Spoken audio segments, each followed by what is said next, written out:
أعوذ بالله من الشيطان الرجيم. بسم الله الرحمن الرحيم.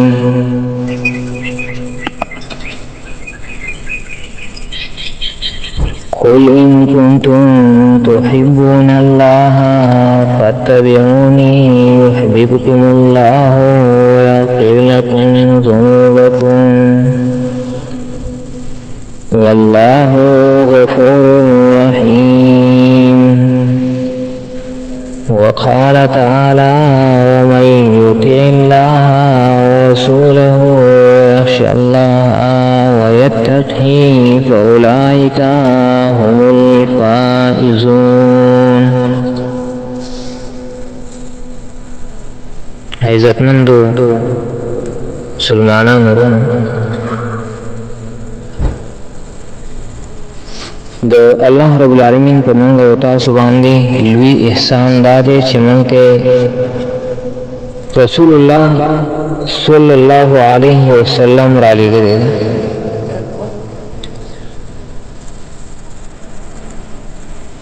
د نبی صلی الله علیه وسلم په موږ باندې څه حقونه دي، لکه تیر درس کې موږ د دې تشریح کړی وه چې حقوق په دوه قسمه باندې دي، یو د الله او یو د بندګانو. د بندګانو په حقونو کې د نبي صلی الله علیه وسلم په موږ باندې حقونه دي چې هغې ته حقوق مصطفی وایي صلی الله علیه وسلم. د دې یادول او د دې تذکیرې کول د دې لپاره چې موږ دا حقونه د نبی صلی الله علیه وسلم ضایع نه کړو. حسنه آخرت ته لاړ شو موږ او د نبی صلی الله علیه وسلم حقوق په موږ باندې پوري. د دې د وجې نه د هغې درسونه موږ شروع کړل. د هر درس به موږ خلاصه او نچوړ، ځکه چې موږ په دې حقوقو باندې تفصیلا درس کوو نو دا ډېر زیات اوږده دي. لکه تیر درس کې موږ ایمان پر رسول ویلی و، که موږ د ایمان موضوع راونیسو او په دې کې جوړ لاړ شو د نبي صلی الله علیه وسلم باندې په ایمان دلایل راجمع کوو، هر یو بیانو نو دا به ډېر درس به اوږد شي او بیا به خلکو ته فایده دومره ونه رسي. ځکه نن سبا خو یو وضعف راوتی دی چې چېرته هم د کرکټ میچ ته څوک قید نه شو، چېرته هم یو د ډمچورۍ اورېدلو ته څوک قید نه شو، خو چې قید کېږي نو قرآن او سنت درسونو ته به قید کېږي.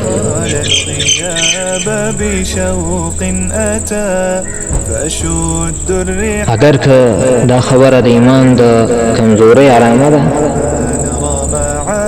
رب العالمین دې زموږ ایمانونه قوي کړي. نننی درس کې دویم د نبي صلی الله علیه وسلم حق چې هغه اتباع د نبي صلی الله علیه وسلم ده.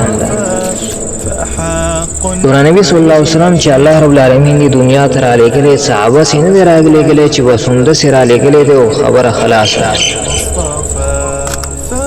بلکې نبی صلی الله علیه وسلم یې د یو لوی مقصد دپاره رالیږلی دی چې مقصد د نبي صلی الله علیه وسلم د بعثت او د رالیږلو دا دی چې ما او تا ته زما او ستا د ژوند د تېرولو طریقې وښیي. اتباع د نبی په هر څه کې د نبی صلی الله علیه وسلم اتباع. علماء په دې باندې مستقل کتابونه لیکلي دي. صرف په 24 غنټو کې چې 40 غنټې د شپه او ورځ ده، یو عالم په دې باندې کتاب لیکلی دی، هغه کې زر د نبی صلی الله علیه وسلم د سنت طریقې راجمع کړي دي. بل یو عالم کتاب لیکلی دی، هغه په 24 غنټو کې د سنت طریقې 2000 راجمع کړي. معلومیږي دا چې د نبی صلی الله علیه وسلم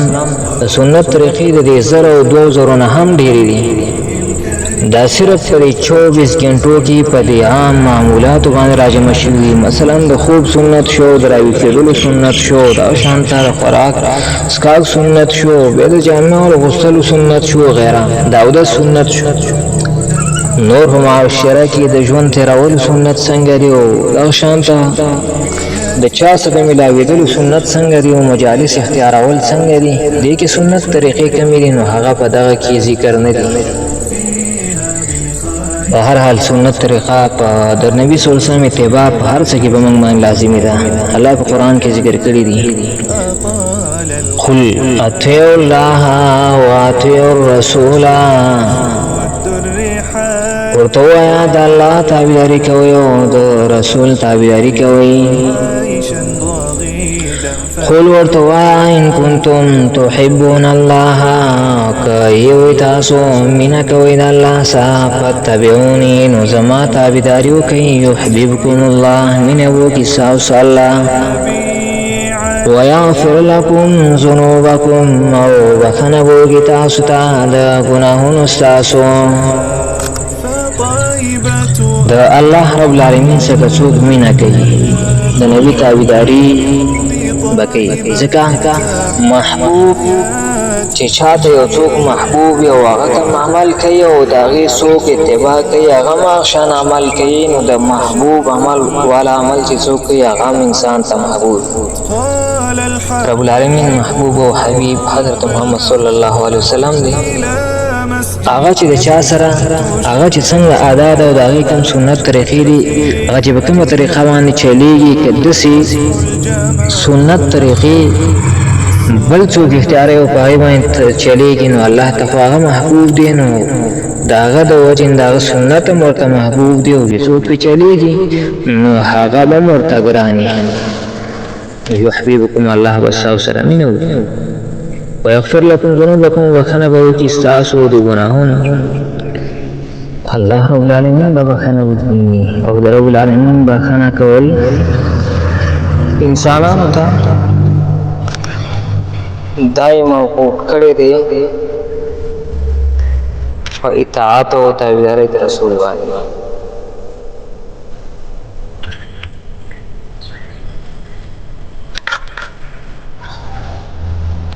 هر بدای په مسلمان روم من قسم د یو چا تابعداري به کوو مثلا د شپه ورځ تېروم په یوه طریقه بیا هسې نه تېروم که د نبي صلی الله علیه وسلم په طریقه باندې تېره کړم دا به زما عبادت حساب شي او که د بل چا په دې باندې تېره کړم او واپس یې تېره کړم نو زما عبادت به حساب نه شي بلکې د دې وخت به زما استاد تپوس کېږي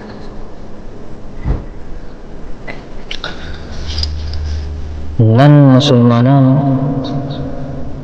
په هر ځای کې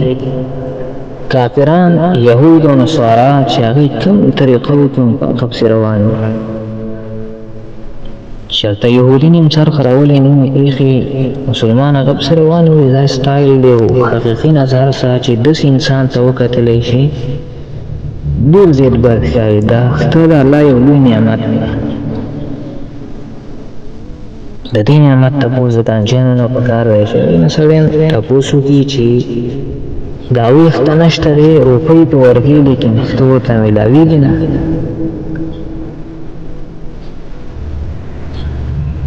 د نبي صلی الله علیه وسلم اتباع موږ او تاسو سره په هر کار کې ضروري ده د سنت معنا په دې معنا باندې سنت اخیستل نه دي پکار چې نن سنت ذکر شي عمر سنت دی پرېږدوي بلکې سنت د اطاعت نوم دی تابعداري لري نبي صلی الله علیه وسلم رهبر رالېږلی شي او رهنما لارښود آیا د لار ښودنې دا معنا ده چې هغه موږ ته ښودلې موږ یې پرېږدو او که دا معنی ده چې هغې موږ ته ښودلې موږ یې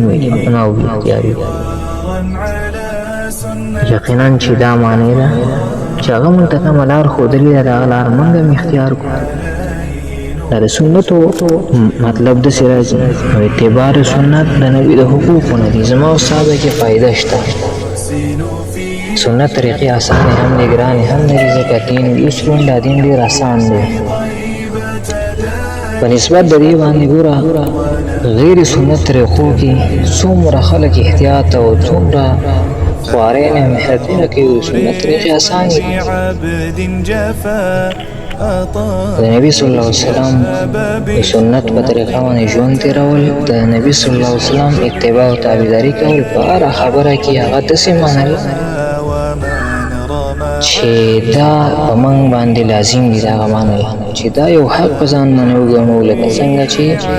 د الله حق دی اطیع الله نو د رسول حق هم دی اطیع الرسول. اگر که د رسول تابعداري د الله په امر باندې داسې کبل آیات الله ذکر کړی دي ما یطیع الرسول چا چې د الله د رسول تابعداري وکړه فقد اطاع الله گویا که د تحقیق سره د تابعداري وکړه د الله د رسول تابعداري یقینا د الله رب العالمین تابعداري ده. الله رب العالمین دې موږ او تاسو د الله د رسول تابعداري نصیب کړي. وصلی الله تعالی على خير خلقه محمد وعلى آله وصحبه أجمعين.